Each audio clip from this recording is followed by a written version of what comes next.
Cantemos. Fuente de la vida eterna y de toda bendición, ensalzar tu gracia eterna, delectado corazón, tu piedad inagotable, abundante, perdonar, único ser adorable, gloria a ti debemos dar.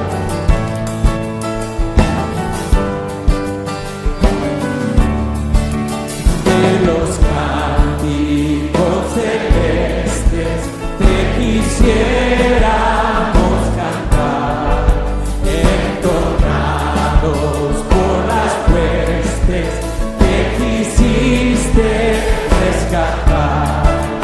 Amazon que redimiste, porque les tuviste amor, ellas te compadeciste, porque hicimos favor.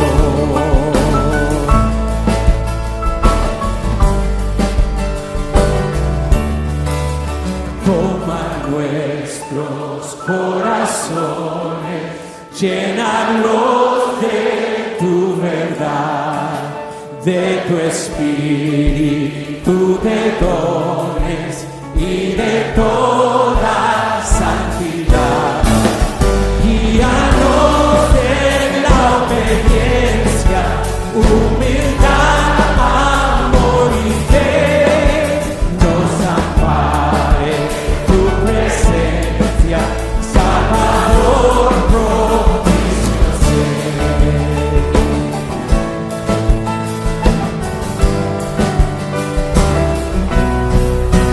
Fuente de la vida eterna y de toda bendición, ensalzar tu gracia tierna, de todo corazón, tu piedad inagotable, abundante, perdonar, único ser adorable, gloria a ti debemos dar.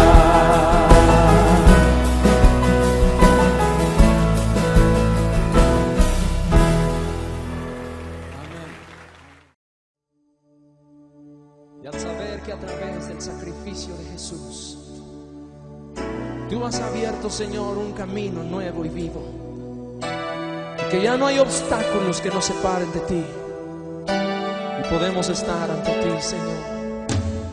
Una vez más me acerco a ti con libertad, en adoración. Tú eres mi Dios, tu Hijo soy, mi comunión contigo es una dulce bendición. Abba Padre, Abba Padre, estar contigo es una dulce bendición. Abba Padre, te amo, Señor, quiero estar en comunión, quiero estar contigo. Una vez más, me acerco a ti, libertad, en adoración. Tú eres mi Dios, tu Hijo soy, mi comunión contigo es una dulce bendición. Abba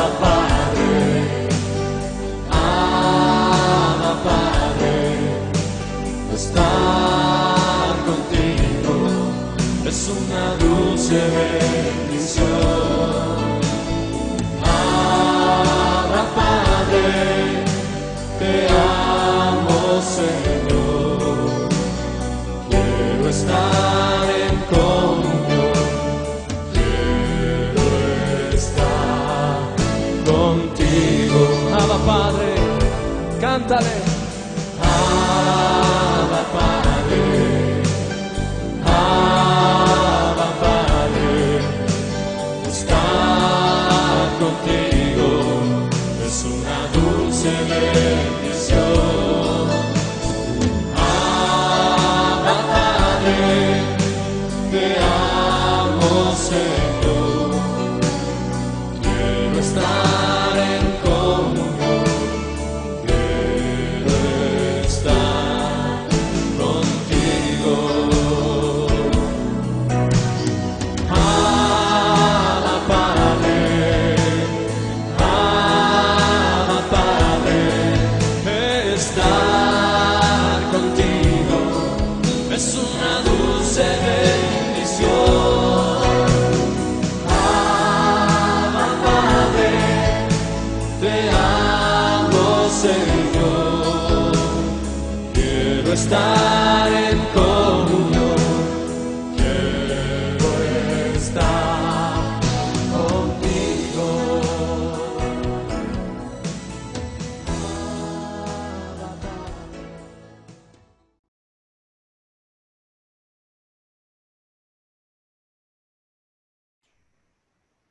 Estimados hermanos y amigos, muy buenos días. Un saludo cariñoso y afectuoso a todos ustedes.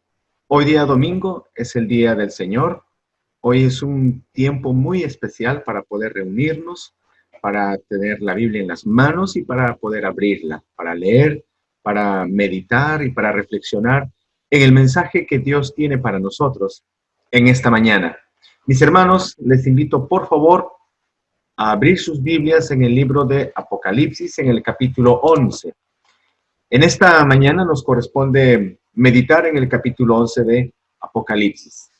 Capítulo 11 de Apocalipsis, versículo 1 hasta el versículo 14. Así que suplico por favor, hermanos, tomar sus Biblias en la mano y abrirla, pues, en esta porción de la palabra de nuestro Señor Jesucristo. Así dice el Señor en Apocalipsis capítulo 11, versículo 1 al 14. Los dos testigos. Entonces me fue dada una caña semejante a una vara de medir, y se me dijo, levántate y mide el templo de Dios y el altar y a los que adoran en él. Pero el patio que está fuera del templo, déjalo aparte y no lo midas, porque ha sido entregado a los gentiles, y ellos hollarán la ciudad santa 42 meses. Y daré a mis dos testigos que profeticen por 1260 días, vestidos de cilicio. Estos testigos son los dos olivos y los dos candeleros que están en pie delante del Dios de la tierra. Si alguno quiere dañarlos, sale fuego de la boca de ellos y devora a sus enemigos, y si alguno quiere hacerles daño, debe morir él de la misma manera. Estos tienen poder para cerrar el cielo, a fin de que no llueva en los días de su profecía, y tienen poder sobre las aguas para convertirlas en sangre, y para herir la tierra con toda plaga, cuantas veces quieran. Cuando hayan acabado su testimonio, la bestia que sube del abismo hará guerra contra ellos, y los vencerá, y los matará. Y sus cadáveres estarán en la plaza de la grande ciudad, que en sentido espiritual se llama Sodoma y Egipto, donde también nuestro Señor fue crucificado. Y los de los pueblos, tribus, lenguas y naciones verán sus cadáveres por 3 días y medio, y no permitirán que sean sepultados. Y los moradores de la tierra se regocijarán sobre ellos, y se alegrarán, y se enviarán regalos unos a otros, porque estos dos profetas habían atormentado a los moradores de la tierra. Pero después de 3 días y medio, Entró en ellos el espíritu de vida, enviado por Dios, y se levantaron sobre sus pies. Y cayó gran temor sobre los que los vieron. Y oyeron una voz del cielo que les decía: subid acá. Y subieron al cielo en una nube, y sus enemigos los vieron. En aquella hora hubo un gran terremoto, y la 10ª parte de la ciudad se derrumbó, y por el terremoto murieron en número de 7,000 hombres, y los demás se aterrorizaron y dieron gloria al Dios del cielo. El segundo ay pasó. He aquí, el tercer ay viene pronto. Amén.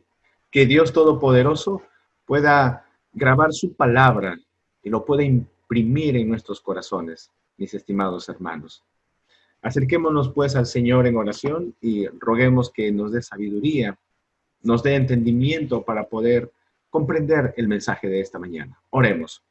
Padre bueno y compasivo, es nuestro mayor honor y es nuestro mayor privilegio poder en esta mañana acercarnos delante de tu trono de gracia. Bendito Rey, hemos venido porque queremos alabarte, queremos reconocer tu grandeza y tu majestad. Y sabemos, Señor, que tú te comunicas con tu pueblo, con cada uno de nosotros a través de tu Santa Biblia. Todo lo que aquí está escrito, Señor, fue inspirado por tu Santo Espíritu. Y estas palabras son palabras de vida eterna, palabras que todos necesitamos. Y de manera especial en momentos de dificultad, en momentos de aflicción. Señor, hemos leído este capítulo 11 de Apocalipsis. Reconocemos lo limitado de nuestra comprensión. Al mismo tiempo reconocemos la profundidad y la majestad de tu revelación.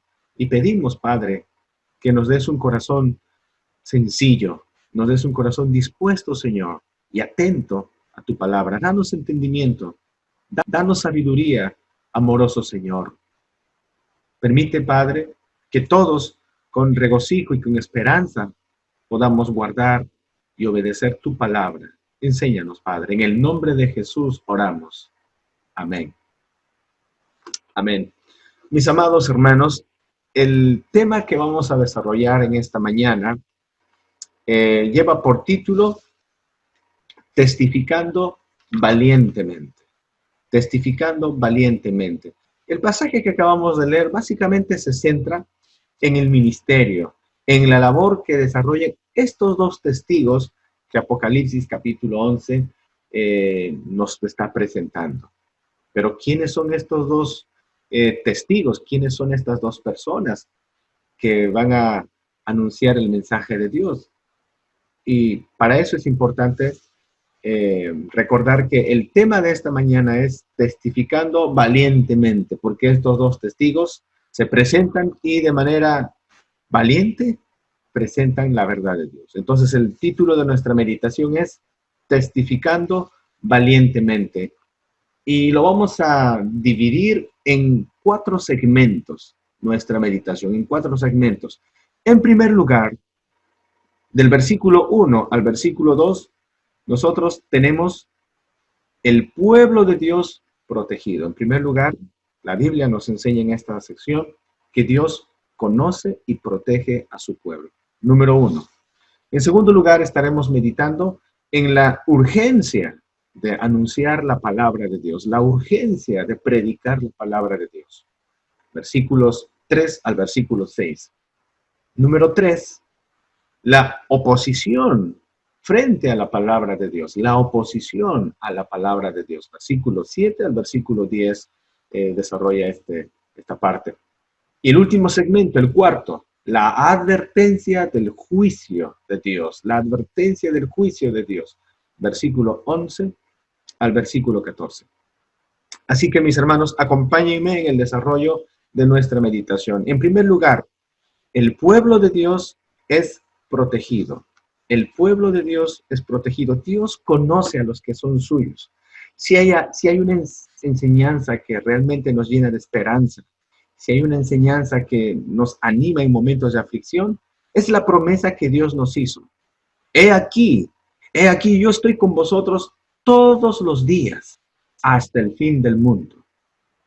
En el Evangelio según San Juan, en el capítulo 10, Jesús claramente dijo, yo conozco a mis ovejas y mis ovejas me conocen a mí. Yo les doy vida eterna y no perecerán jamás, ni nadie las arrebatará de mis manos. Mi Padre que me las dio mayor que todos es. Nadie las arrebatará de mis manos.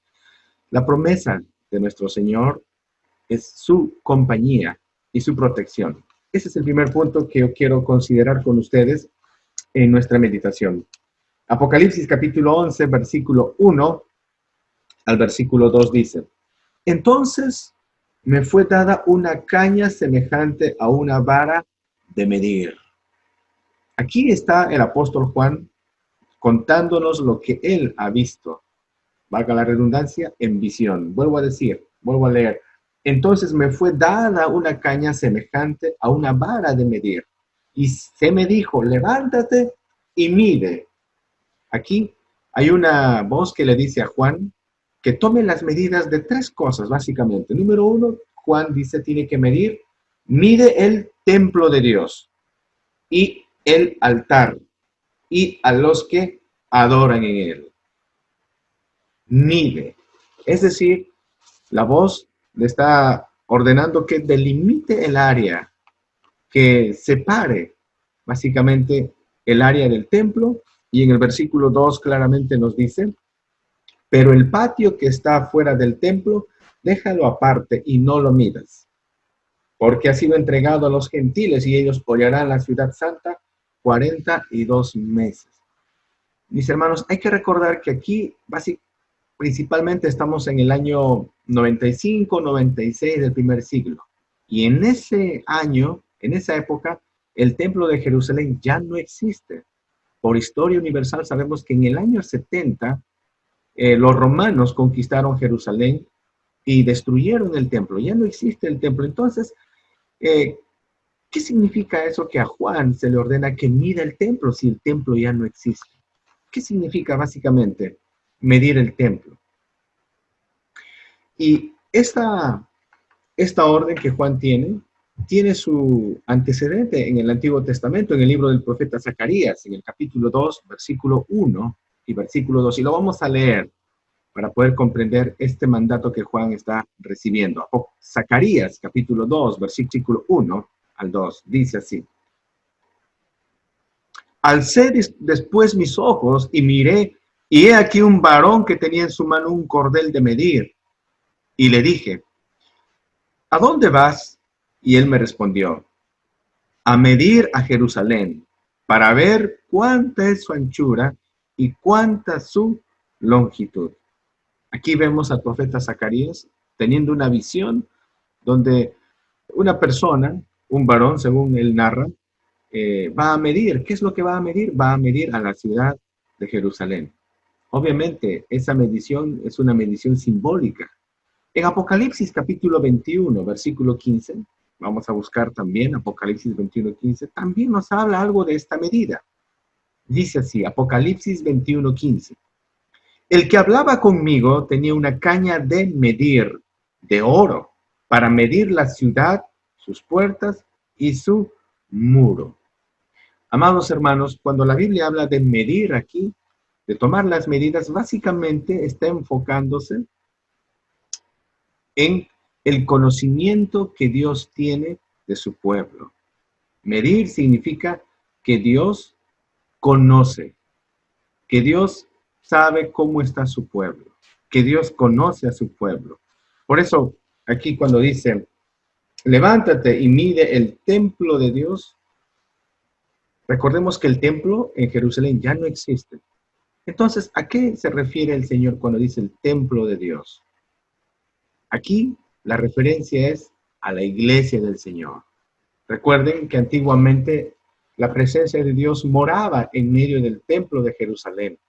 Ahora, desde que el templo fue destruido, cuando nuestro Señor Jesucristo murió en la cruz del Calvario, ustedes han podido ver, mis estimados hermanos, que en el momento en que Jesús moría, la cortina, el velo que separaba la división del lugar santo y del lugar santísimo del templo en Jerusalén, se rasgó de la mitad de arriba para abajo.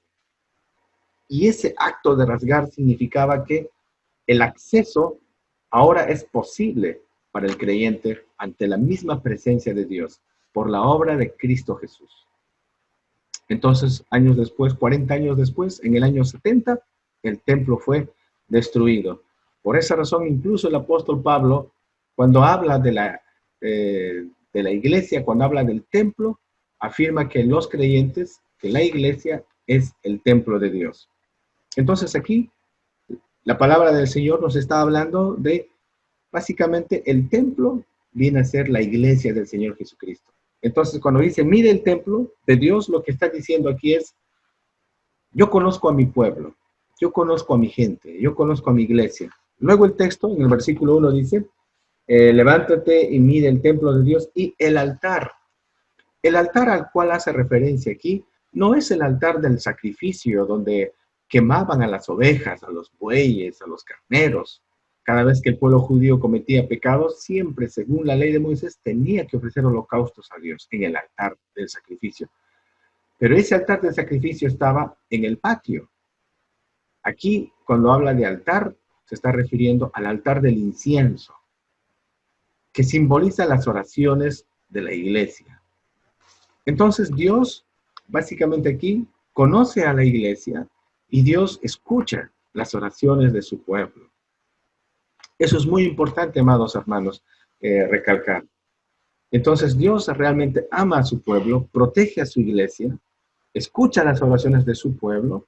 Luego dice, en la última parte del versículo 1, y a los que adoran en Él, a los que adoran en Él, haciendo referencia a la multitud. En el capítulo 7 de Apocalipsis, en el versículo 9, Apocalipsis 7, 9, dice, después de esto miré y he aquí una gran multitud, la cual nadie podía contar, de todas naciones y tribus y pueblos y lenguas que estaban delante del trono y en la presencia del Cordero, vestidos de ropas blancas y con palmas en las manos, y clamaban a gran voz, dice el versículo 10, diciendo, la salvación pertenece a nuestro Dios, que está sentado en el trono y al Cordero.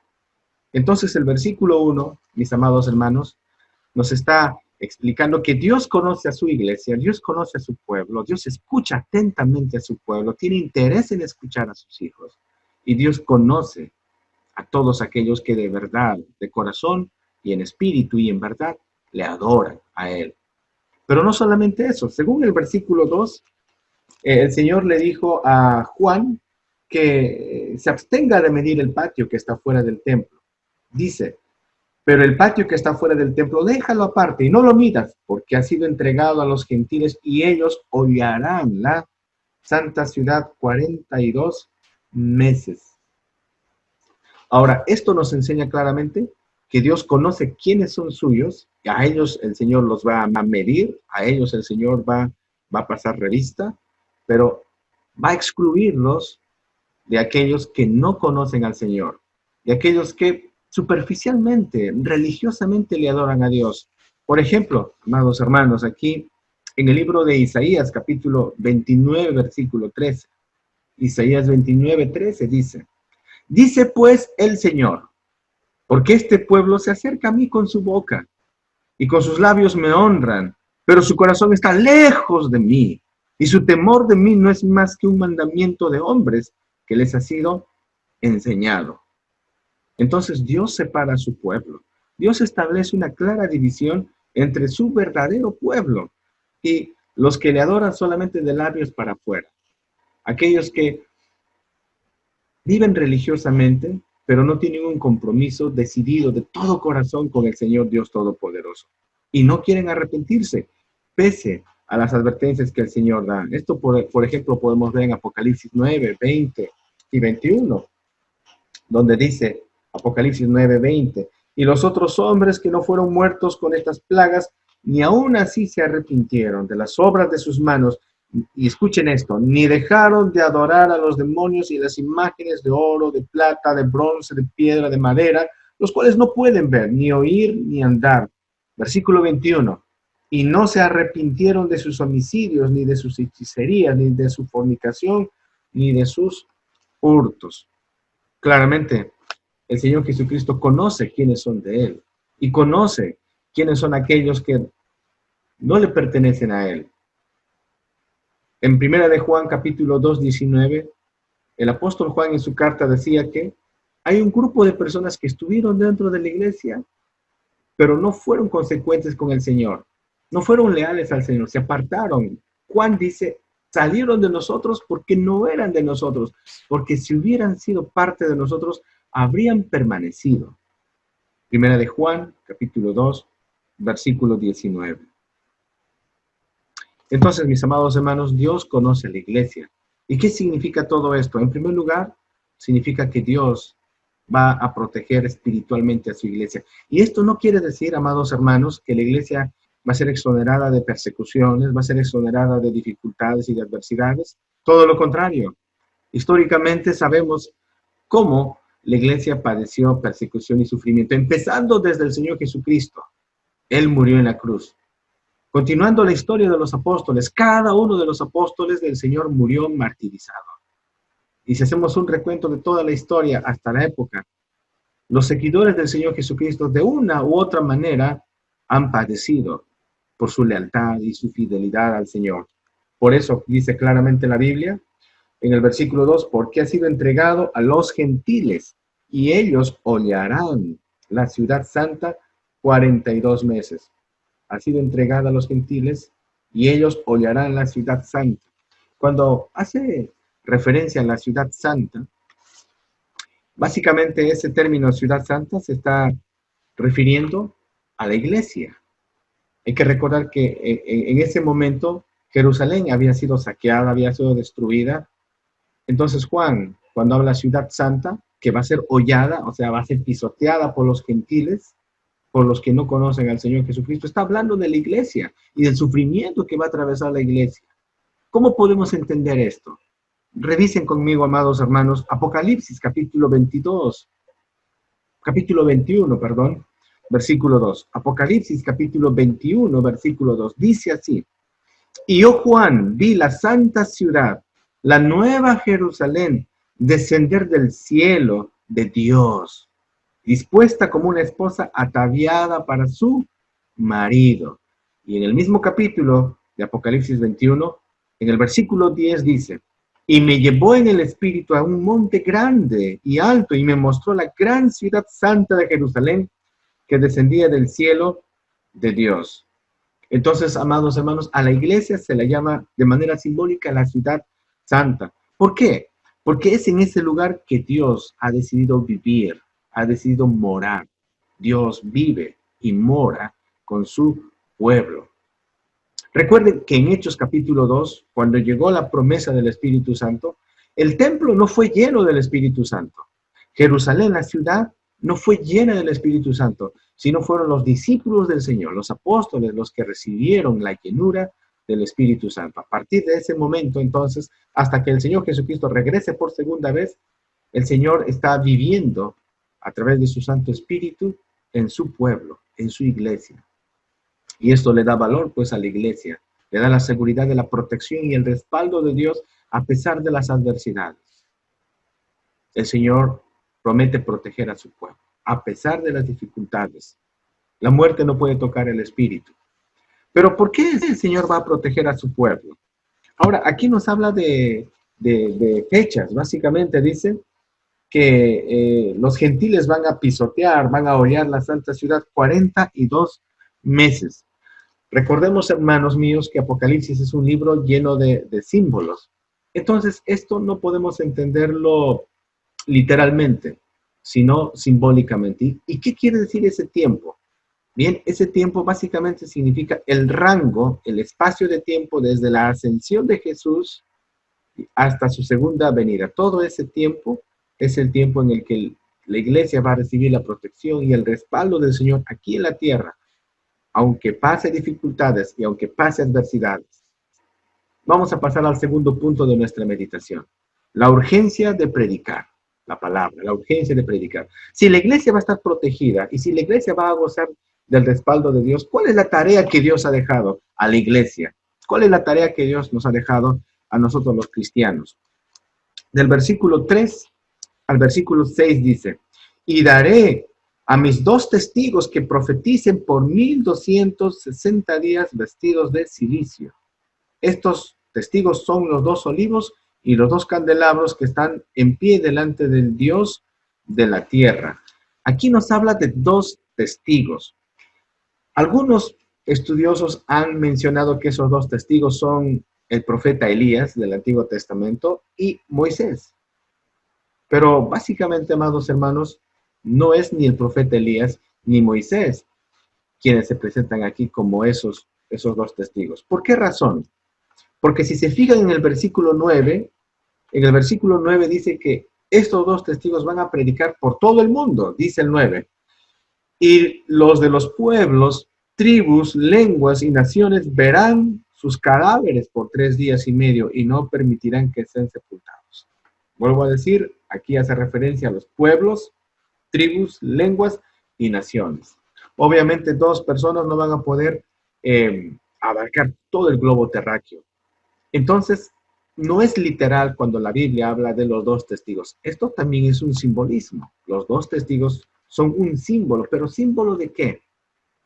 Y vamos a leer algunos pasajes que nos ayudarán a entender qué significa la presencia de estos 2 testigos.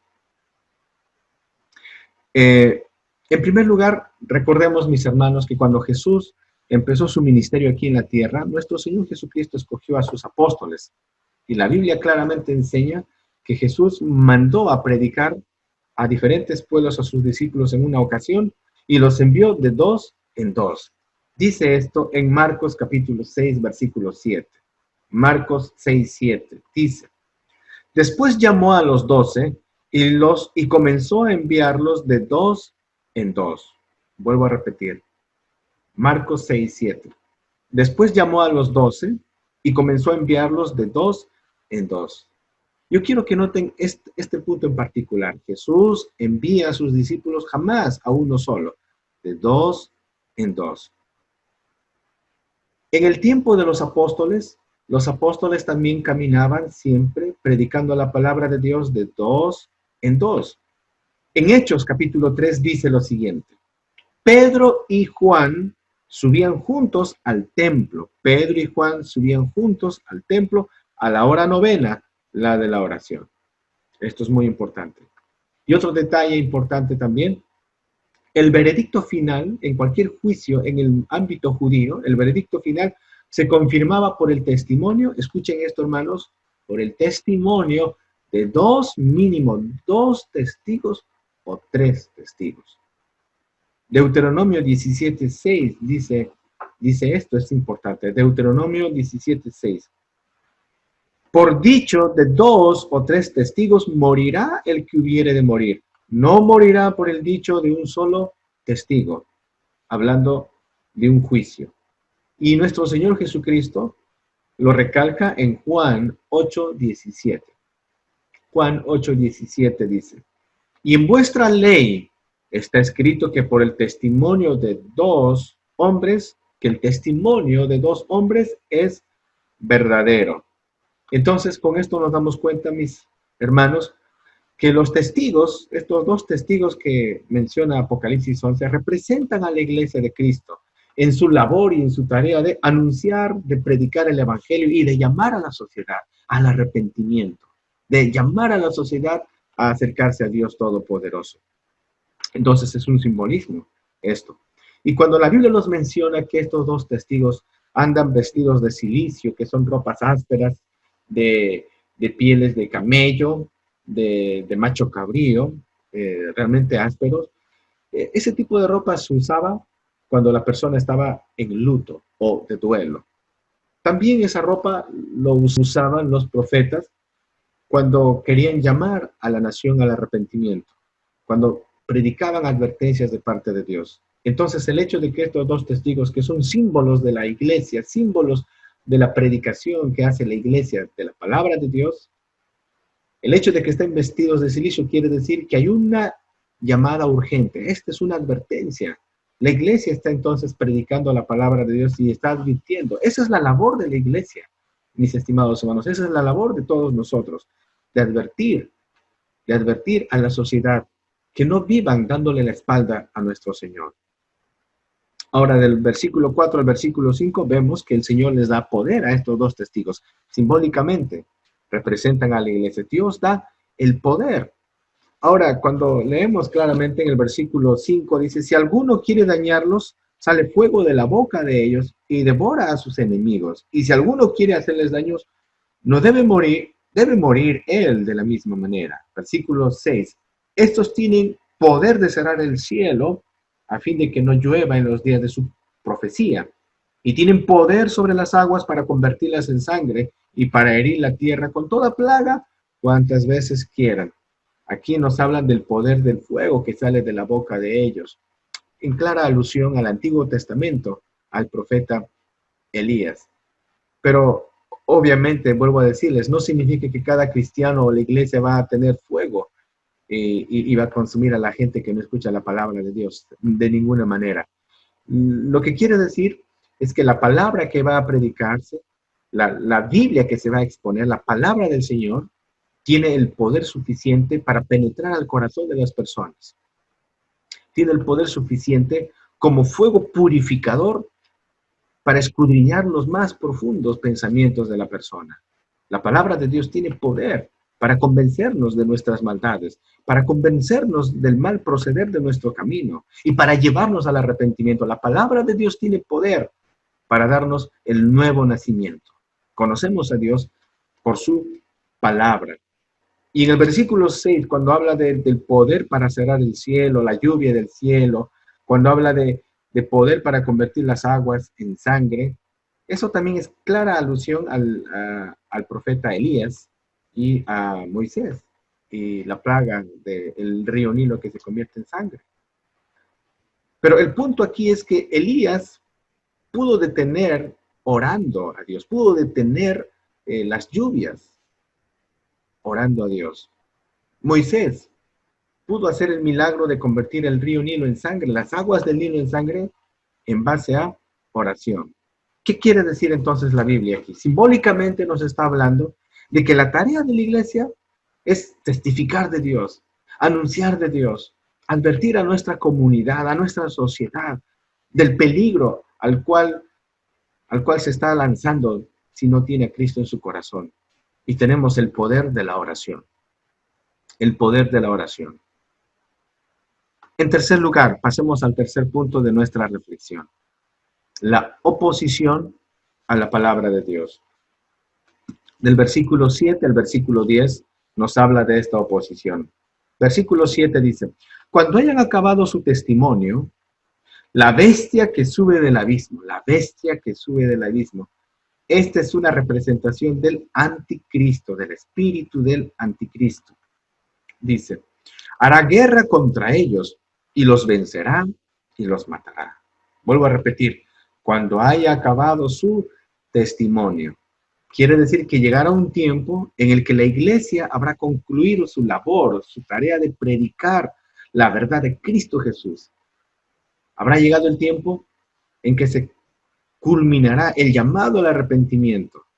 La iglesia no es que va a fracasar en su tarea de predicar la palabra de Dios, de ninguna manera, mis hermanos, pero va a llegar un punto final de la predicación. ¿Y qué va a suceder en ese punto final? Dice la Biblia que el anticristo se va a enfrentar a la iglesia, que el anticristo se va a enfrentar. La oposición de Satanás básicamente es atacar a la verdad de Dios, y para lograr detener la verdad de Dios va a neutralizar a los mensajeros. Y aquí en el versículo 7 dice incluso que los va a matar. Ahora, esto no quiere decir, mis hermanos, que todos los cristianos sí o sí, de alguna manera, vamos a tener que morir asesinados. Lo que sí quiere decir es que este es un llamado a que cada cristiano debe estar preparado, si fuera posible, para ofrendar su vida. Estar preparado porque llegará el momento en que va a ser difícil la vida de ser cristiano. A manera de ilustración, esto me recuerda a la época del terrorismo que vivió nuestro país, a inicios de los 80, básicamente toda la década de los 80. Recuerdo la historia de una iglesia allá en Ayacucho, básicamente en Huanta, donde estos terroristas ingresaron a la iglesia y buscaron a los pastores, a los líderes de la iglesia, para asesinarles por su compromiso con Dios. Qué triste. Pero ellos fueron valientes. Estos pastores, estos líderes de la iglesia fueron valientes. Y muchos de ellos murieron también por su fe. Bien, entonces, en el versículo 8 dice, y sus cadáveres estarán en la plaza de la grande ciudad, que en sentido espiritual se llama Sodoma y Egipto, donde también nuestro Señor fue crucificado. Recordemos que Jesús no fue crucificado en Egipto, sino en Jerusalén. Pero este es un simbolismo para la sociedad que se apartó de Dios. Ustedes recordarán, hermanos, Sodoma es el símbolo de una sociedad inmoral. Egipto es símbolo de una sociedad idólatra y donde existe la esclavitud. Entonces aquí el Señor está diciéndonos que la sociedad inmoral, la sociedad esclavizada por su pecado, se va a oponer a Dios, se va a oponer al mensaje de Dios y van a asesinar a los mensajeros que anuncian la palabra de Dios. Y dice que aquí los cadáveres de estos dos testigos, simbólicamente hablando, estarán en la plaza de la grande ciudad.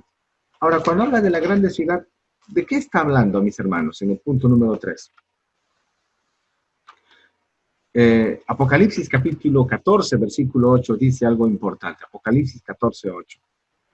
Otro ángel le siguió diciendo, ha caído Babilonia, la gran ciudad, porque ha hecho beber a todas las naciones del vino del furor de su fornicación. Babilonia la grande, símbolo también de una cultura, de una civilización orgullosa, arrogante, que se opuso a Dios. Cuando la Biblia nos habla en esta sección de la gran ciudad, de la grande ciudad, eso significa la estructura mundial de la incredulidad y el desafío contra Dios. En otras palabras, la grande ciudad habla del lugar donde viven las personas que se oponen a Dios y que figuradamente han crucificado y siguen crucificando al Señor Jesucristo una y otra vez. Hebreos capítulo 6, versículo 6 dice, y recayeron, sean otra vez renovados para el arrepentimiento, crucificando de nuevo para sí mismos al Hijo de Dios y exponiéndole a vituperio. Entonces, Cristo Jesús ya murió una sola vez. El sacrificio fue suficiente, pero el mundo, la sociedad, se opone a ese mensaje de la salvación. Y continuemos viendo en el versículo 9 y versículo 10 dice, y de los pueblos, tribus, lenguas y naciones verán sus cadáveres por 3 días y medio y no permitirán que sean sepultados. 3 días y medio básicamente es un tiempo corto a comparación del tiempo largo que estos testigos han predicado, símbolo del trabajo de la iglesia. Quiere decir ese periodo de la gran tribulación, cuando la iglesia ya no predicará la palabra del Señor. Mateo capítulo 24 nos habla claramente de ese periodo antes de la llegada por segunda vez de Cristo Jesús a la tierra. Habrá un periodo denominado la gran tribulación donde la maldad llegará a la madurez y a su plenitud. La iglesia ya no predicará la palabra del Señor en ese tiempo. ¿Qué quiere decir eso? Básicamente quiere decir que la sociedad y el mundo habrá desterrado, habrá sacado de su vida y de su agenda a Dios y a su palabra. Por eso claramente dice en el versículo 10, y los moradores de la tierra se regocijarán sobre ellos y se alegrarán y se enviarán regalos unos a otros, porque estos dos profetas habían atormentado a los moradores de la tierra, aquellos que se han enfocado en atesorar y en vivir con la mirada puesta solamente en la tierra y no han invertido su vida para la vida celestial.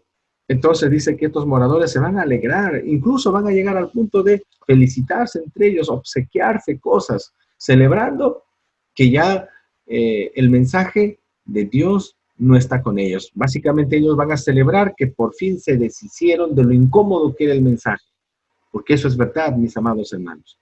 La palabra del Señor para la humanidad es incómoda, porque denuncia nuestra maldad, porque manifiesta nuestro distanciamiento de Dios. Y eso obviamente es algo que incomoda a la sociedad. Pero es necesario que Dios nos incomode. Es necesario que Dios hinque nuestra conciencia y nos haga ver el mal proceder de nuestras vidas para que en arrepentimiento nos acerquemos a Él. Entonces, número 3, la oposición a la palabra de Dios. Y número 4, para concluir nuestra meditación, la advertencia del juicio. La advertencia del juicio. ¿Qué va a pasar? Versículo 11 al versículo 14 dice: pero después de 3 días y medio entró en ellos el espíritu de vida enviado por Dios, y se levantaron sobre sus pies, y cayó gran temor sobre los que los vieron. Es inevitable, mis hermanos, ver aquí un paralelo de la vida de la iglesia, del sufrimiento de la iglesia, con la vida y el sufrimiento, la muerte y la resurrección de nuestro Señor Jesucristo. Recuerden que Cristo Jesús fue crucificado y fue asesinado por predicar la verdad. Él murió para salvarnos a nosotros y estuvo 3 días muerto. Sin embargo, la Biblia nos dice que el primer día de la semana el Señor Jesús se levantó victorioso de la tumba. Y ese mismo patrón se repite aquí con la iglesia, con el pueblo. La iglesia, el pueblo será acallado, será silenciado, asesinado, pero por poco tiempo después la iglesia se levantará. Así como el Señor Jesús fue muerto y resucitó, de la misma manera su pueblo, su iglesia, será muerta y se levantará. Dice la Biblia acá: se levantaron sobre sus pies y cayó gran temor sobre los que los vieron, es decir, sus enemigos, es decir, la sociedad, este gran pueblo que vivió al margen de Dios. Versículo 12. Y oyeron una gran voz del cielo, obviamente es la voz de Dios, que les decía: subid acá. Y subieron al cielo en una nube, y sus enemigos los vieron. La iglesia está siendo arrebatada. Claramente la palabra de Dios dice aquí que en la segunda venida Cristo vendrá y llevará a su pueblo. Aquí está la iglesia. Ojo, no hay ningún rapto secreto aquí. No es que la iglesia va a desaparecer misteriosamente. La Biblia claramente dice que sus enemigos lo verán. Verán cuando están siendo elevados a la presencia del Señor en una nube, símbolo de gloria y majestad de parte de Dios. ¿Y qué va a pasar con los incrédulos? ¿Qué va a pasar con aquellos que hasta el final obstinadamente quisieron vivir sin Dios? Dice el versículo 13. En aquella hora hubo un gran terremoto, y la 10ª parte de la ciudad se derrumbó, y por el terremoto murieron en número de 7,000 hombres. Y los demás se aterrorizaron y dieron gloria al Dios del cielo. Aquí nos habla de un terremoto, y este terremoto es simplemente una representación de la ira de Dios. Es un símbolo de la manifestación de la ira de Dios. Y dice que en cantidad de 7,000 personas murieron. Eso también es un número simbólico. El número 7 habla de algo que está completo. 7,000 habla de una cantidad grande que es completa. Básicamente habla de la muerte de una gran cantidad de impenitentes, una gran cantidad de personas que obstinadamente quisieron vivir al margen de Dios, pese a las advertencias de Dios, pese al ofrecimiento de gracia y perdón de Dios. Qué triste eso, mis amados hermanos. Pero ¿qué dice? Pero hubo un grupo que no murieron, vivieron aterrados y dieron gloria al Dios del cielo. Esto no significa que esas personas se arrepintieron. Ojo, que ya el ministerio de la iglesia en ese momento había concluido. No significa entonces que ellos se arrepintieron. Pero uno dice, pero dieron gloria a Dios, efectivamente. Recuerden ustedes la historia de Acán en el libro de Josué. Acán, un israelita que desobedeció a Dios, robó y ocultó cosas que no le pertenecían, obviamente, valga la redundancia. Pero cuando Josué empezó a buscar al culpable, Josué le dijo a Acán, Acán, da gloria a Dios. Y Acán dio la gloria a Dios y no se arrepintió. Básicamente aquí no está hablando de arrepentimiento, sino de remordimiento, de terror, producto de conocer de cerca las consecuencias de sus actos. Como humanos, mucha gente, al ver las consecuencias de sus actos, no se arrepienten, mis amados hermanos. Solamente tienen remordimiento. Y dice el versículo 14, el segundo ay pasó, He aquí el tercer ay viene pronto. Para concluir nuestra meditación, mis hermanos, la iglesia tiene una tarea ardua, la de predicar el evangelio valientemente. Y para cumplir esa tarea, la iglesia tiene el respaldo y la protección de Dios. Número 1, Dios conoce y protege a su pueblo. Número 2, hay una urgencia de predicar la palabra del Señor, simbolizada en estos dos testigos.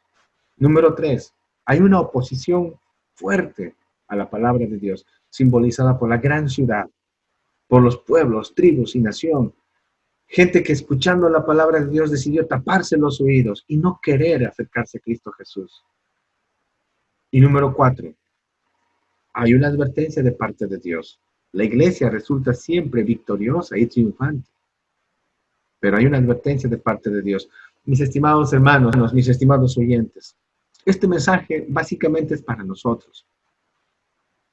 Es un mensaje para la iglesia que nos llama a recordar nuestra misión y nuestra tarea. Predicar la palabra de Dios. Cada cristiano debemos hacer esa tarea. Tenemos que cumplir esa tarea. Y más ahora en este tiempo. Y número 2, para aquellos que todavía no conocen al Señor Jesucristo, el mensaje es bien claro. Es un mensaje de advertencia. Sí, es cierto. Dios es amor. Dios te ama. Precisamente por eso ha dado a su Hijo unigénito, para que todo aquel que en Él crea no se pierda, mas tenga vida eterna. Pero fíjese, no se pierda, sino tenga vida eterna. Aquellos que no aman a Cristo Jesús, aquellos que no tienen a Jesús en su vida, mis estimados hermanos, amigos, están bajo la ira de Dios. Es una advertencia. Antes que el Señor Jesucristo regrese, el Señor le dice a nuestro mundo, a nuestra sociedad, que se arrepientan y se acerque a sus pies. Oremos, hermanos. Señor, te damos gracias por tu palabra predicada en esta mañana. Gracias, Señor, por proteger a la iglesia. Gracias por recordarnos la tarea que tenemos de predicar tu palabra. Gracias por la verdad de que habrá oposición a tu palabra en este mundo. Gracias porque hay una advertencia para la sociedad. Señor, que todos podamos escuchar atentamente y tomar muy en serio, Señor, esta advertencia. Nosotros, Señor, queremos vivir para siempre contigo. Ayúdanos, pues, Padre. Señor, quiero suplicarte en esta mañana por aquellas personas que aún no te conocen a ti, Señor. Pero que en tu misericordia pueden escuchar tu palabra, pueden leer la Biblia. Señor, tú mismo toca sus corazones para que puedan acercarse a ti, Señor, en arrepentimiento y recibir de ti, Señor, gracia en abundancia, perdón de pecados en abundancia. Señor, te damos gracias. En el nombre de Jesús oramos. Amén. Amén, mis hermanos. Que disfruten de este día. Que el Señor les bendiga a todos grandemente. Muy buenos días.